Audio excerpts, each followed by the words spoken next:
So basically, in 1985, Microsoft released this new product, Windows, and at the time, the graphic design wasn't really that good. It looked kind of ugly in my opinion, like it was all bright colors, Windows 1.0. So then a few years later, they released Windows 2.0, and it looked kind of the same, and it did kind of the same things. Then Windows 3.0, which it looked a lot better. It looked kind of like Windows 3. Does anything happen with those versions, or is there like a reason we're just skipping? It's really boring. All you can do is like write a text document. Then in Windows 3.0, it started to look better. There's still no sound though in any of those versions. Then Windows, it was just a better interface. I think you could do like more stuff, like install programs, if I'm correct. Then in Windows 3.1, sound was introduced, which is pretty cool. It introduced the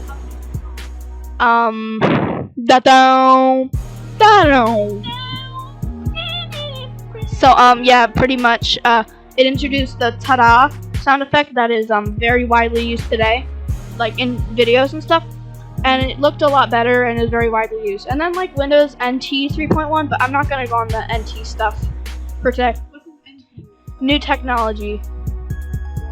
It's just like more advanced stuff, like I think, and ever since Windows version 2000, every version has been NT. Then came Windows 95. I might be skipping some versions. The beta for that was called Chicago, which I think that was a better name than 95, but they scrapped it and called it 95. Yeah. And its startup sound was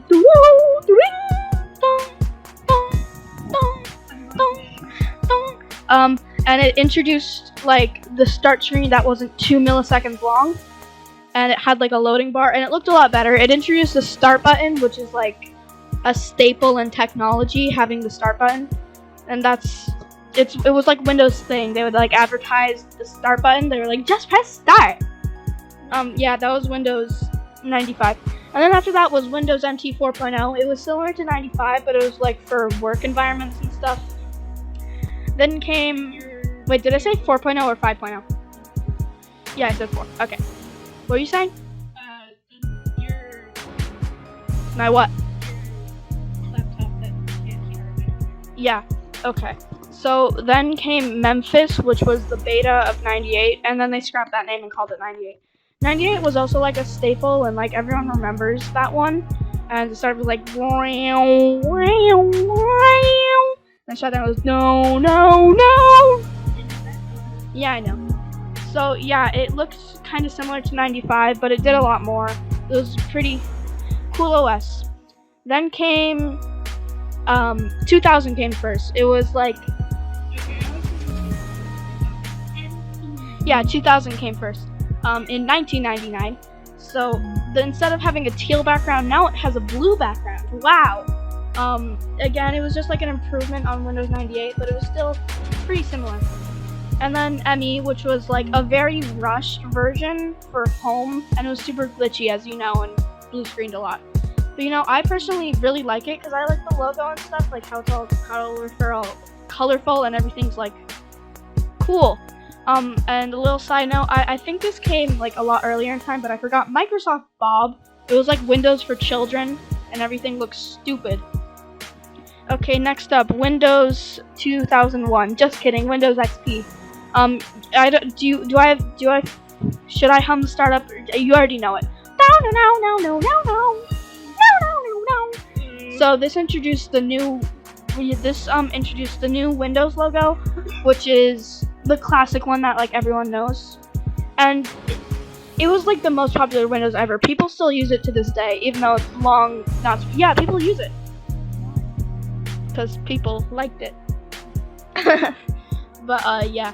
So it was like a really big staple. It had internet, like you can still use internet on those devices today. But yeah, it was probably the best Windows version ever, in most people's opinion. Then came Longhorn. My opinion, 98. I like 98. Or 2000 or ME. Then came Windows Longhorn, which was the beta of Vista, and it took like 7 years to finish. And Oh my god, yeah. So they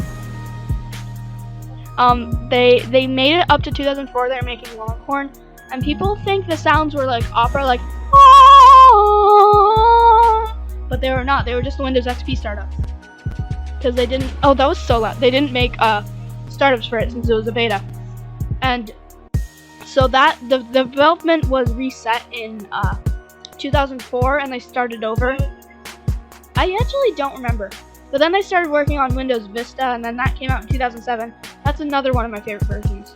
Then after, about Windows Vista, you introduced the arrow theme, but it was very, like, everything's transparent and stuff. But I really like how the arrow theme looks, but Windows Vista was, like, really bad and crashed a lot. Even though when I used it, I didn't experience that. Then came Windows 7, which it was basically Windows Vista, but a lot better and with better security. Or like less restricted. Windows Vista was like really restricted, and Windows 7 came out and it was like Windows Vista 2. And then after that was Windows 8 and 8.1. They introduced the full screen start menu, which a lot of people hated. And in Windows 8.1 they fixed it so you can have the not full screen start menu, but I personally like the full screen start menu. That looked a lot like Windows 10 because it came out only a few years before it in 2012 and 2013. Then came Windows 10, which is still widely used, as you know. And it was basically Windows 8 and 8.1 but better, and it looked very similar. And it had like the full screen start menu but smaller in the corner, so it's like a mix between the normal start menu and the full screen. Yeah, kinda. So it had like boxes. I don't know how to explain it, like blue boxes that have like images in them. Have you seen the Windows 10 start menu? Yeah, so that's what it was like. Then came Windows 11, which is the most recent and what I use. Well, people do like it, but I personally don't like it, so I've modded it a lot. And oh, I forgot to mention the Windows Vista start. It was like down, down, down, down, and then Windows 8 was down, down, down, and Windows 8.1 was down, down, down. Then Windows 10 was, I don't think they had one, actually. Then Windows 11 is don't, but I changed it to be different. Yeah, so basically that's the history of Windows. Now, why did they call it Windows? Well, basically, they called it Windows because